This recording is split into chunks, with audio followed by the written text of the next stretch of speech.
बंधुओं, नमस्कार, सत श्री अकाल, प्रणाम। हमारा YouTube चैनल देखने वाले सभी भाई बहनों का स्वागत है, अभिनंदन है। अभी चर्चा चल रही है श्री राम जी बड़े या उनका नाम बड़ा। तमाम कवियों के, संतों के विचार पहले प्रस्तुत किए जा चुके हैं। अब अंत में आते हैं तुलसी बाबा के क्या विचार है, क्योंकि पहले राम के नाम की महिमा का वर्णन किया जा रहा है, इसके बाद में राम ने क्या किया और नाम ने क्या किया, दोनों का तुलनात्मक वर्णन किया जाएगा। उसके ऊपर दृष्टि डाली जाएगी कि विद्वानों ने, संतों ने, महात्माओं ने दोनों के कर्मों को कैसे कैसे लिखा है, कैसे कैसे बताया है। और फिर अंत में निष्कर्ष निकाला जाएगा कि बड़ा कौन, श्री राम या उनका नाम। तुलसी बाबा कहते हैं कि भली तिमोर सब गुण रहित विश्व विदित गुण एक, सो विचार सुनि है सुमति जिनके विमल विवेक। वो कहते हैं जो हमारी रचना है, जो मैं कह रहा हूं, उसके अंदर कोई गुण नहीं है, लेकिन विश्व विख्यात एक गुण है उसके अंदर। और उस एक गुण को विचार करके विमल बुद्धि वाले, सद्बुद्धि वाले उसको सुनेंगे। अब वो एक गुण कौन सा है? यही मह रघुपति नाम उदारा। इसके अंदर प्रभु राम के उदार नाम का वर्णन है। अति पावन पुराण श्रुति सारा, जो अत्यंत ही पवित्र है और सारे श्रुतियों का सार है, तत्व है, निचोड़ है। इसका गुण क्या है? इसके काम क्या हैं? मंगल भवन अमंगलहारी। ये मंगल का, कल्याण का, शुभ का साक्षात भवन है और अमंगल का विनाश करने वाला है, अमंगल का नाश करने वाला है। उमा सहित जहि जपत पुरारी। भोले बाबा उमा जी के साथ में इसी नाम का जप करते रहते हैं। भनित विचित्र सुकविकृत जोवू। मान लीजिए किसी की ऐसी रचना है जो बहुत ही सुंदर कवि ने बहुत ही सुंदर ढंग से लिखा हुआ है, राम नाम बिन सोह न सोऊ, लेकिन अगर उसके अंदर श्री राम जी के नाम का कोई वर्णन नहीं है, उनका नाम नहीं आया है, तो वो शोभा नहीं पाती है। विधुबदनी सब भांति समारी, सोह न बसन बिना बरनारी। कोई चंद्रमा के समान जैसे मुख वाली स्त्री हो और सब प्रकार से आभूषणों से युक्त हो, सजी हो, लेकिन उचित वस्त्रों के बिना वो शोभा नहीं पाती है। सादर कहाँ ही सुनहि बुधताहि। जो विद्वान है, बुद्धिमान है, वो इस नाम को आदर के साथ, बड़े सम्मान के साथ कहते हैं और सुनते हैं। मधुकर सरिस संत गुणग्राही। जैसे भंवरा है, फूल फूल पे जाता है, उसका रस लेता है, उसको बाकी फूल से कोई मतलब नहीं है। ऐसे बुद्धिमान और विद्वान हैं, संत हैं, जिनको पूरी रचना में श्री राम के नाम से मतलब है। वो किसने लिखा, कैसे लिखा, इससे कोई मतलब नहीं है। और जब कोई बहुत विशेष परिस्थिति में, दुख में पड़ता है, और तब जब वो इसका जप करता है, तो उसके सारे दुख, ताप सब नष्ट हो जाते हैं। जप ही नाम जन आरत भारी।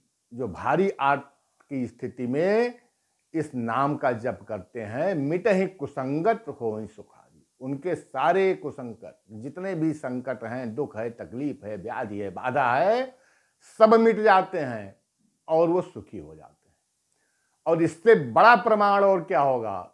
साक्षात भोलेनाथ कहते हैं कि उमा कहूं मैं अनुभव अपना, सत हरि भजन जगत सब सपना। उनका अपना व्यक्तिगत अनुभव है। वो अपने अनुभव को कहते हैं पार्वती जी से कि सत्य, सत्य यानी धर्म, सिर्फ हरि का भजन है, राम का नाम है, और बाकी सारा जगत जो है ये भ्रम है, झूठा है, मिथ्या है। एक दो प्रसंग आते हैं मानस में ऐसे कि मृत्यु सैया पर दो लोग पड़े हैं। उनके मृत्यु की घड़ी करीब आती जा रही है। प्रभु राम उनके सामने हैं, वो उनके जीवन का अभय दान दे रहे हैं, लेकिन वो दोनों उनके सामने जीवन नहीं मृत्यु मांग रहे हैं। पहला प्रसंग आता है गीधराज का। गीधराज रावण से लड़ने के बाद में पंख वंख कट जाता है, लहूलुहान होकर के जमीन पे पड़े हुए हैं। राम जी आते हैं, उनकी सेवा शुश्रूषा करते हैं, बातचीत होती है। अंत में राम जी कहते हैं कि अभी आप चाहो तो आपको अभयदान मिल जाएगा, कोई दिक्कत नहीं, शरीर को आप रखिए। राम कहा तनु राखहु ताता, मुख मुस्काई कही तही बाता। राम जी ने कहा, हे तात, इस शरीर को रखिए, लेकिन नहीं।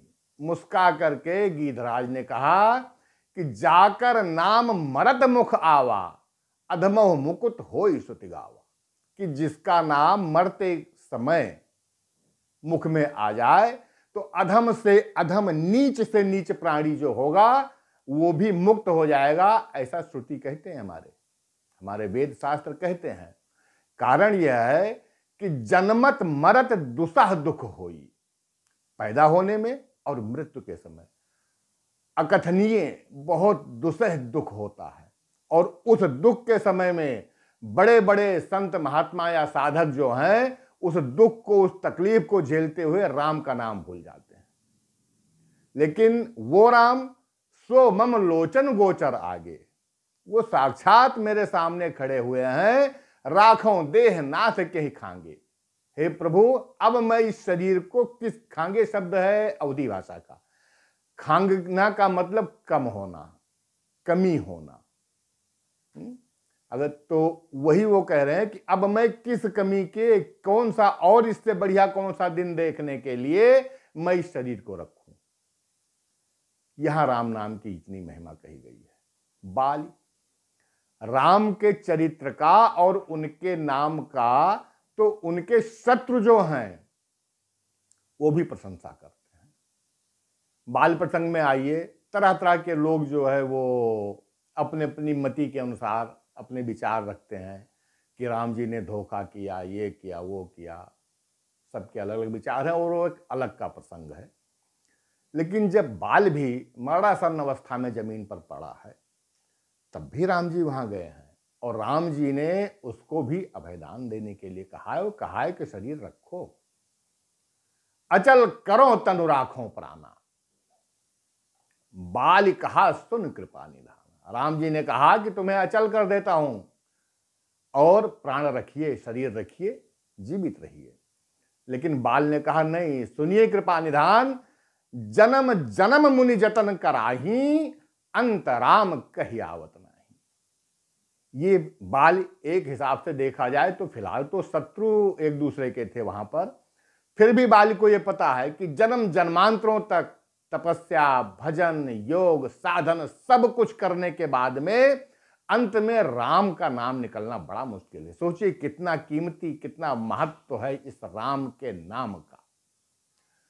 और जासु नाम बल शंकर काशी, जिसके नाम के प्रताप से, प्रभाव से और जिसके नाम के बल से शंकर जी देत सबहि सब गति अविनाशी, काशी में मरने वालों को सदगति देते हैं, अपने समान गति देते हैं। मम लोचन गोचर सोई आवा, बहुर की प्रभु अस बन ही बनावा। हे प्रभु, वही नाम वाला, वही साक्षात हमारे आंखों के सामने आ गए हैं। तो अब हम और क्या बनाने के लिए और किस आवश्यक काम के लिए इस शरीर को रखेंगे।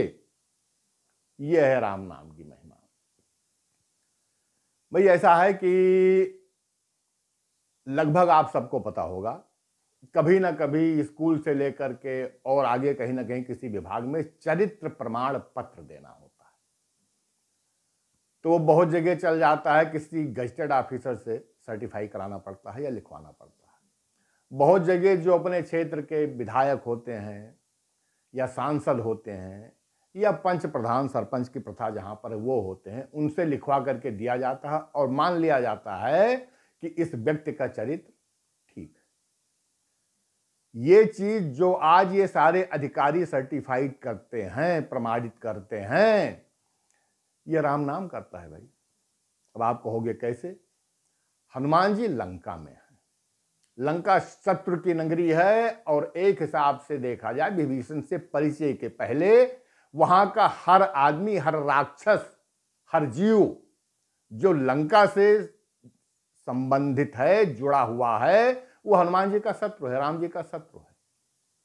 लेकिन रात को जब हनुमान जी अपने छोटे रूप में घूम करके वहां पर देख रहे हैं, वहां की स्थिति का जायजा ले रहे हैं, तब क्या होता है कि विभीषण जी जगते हैं, और विभीषण जी क्या करते हैं?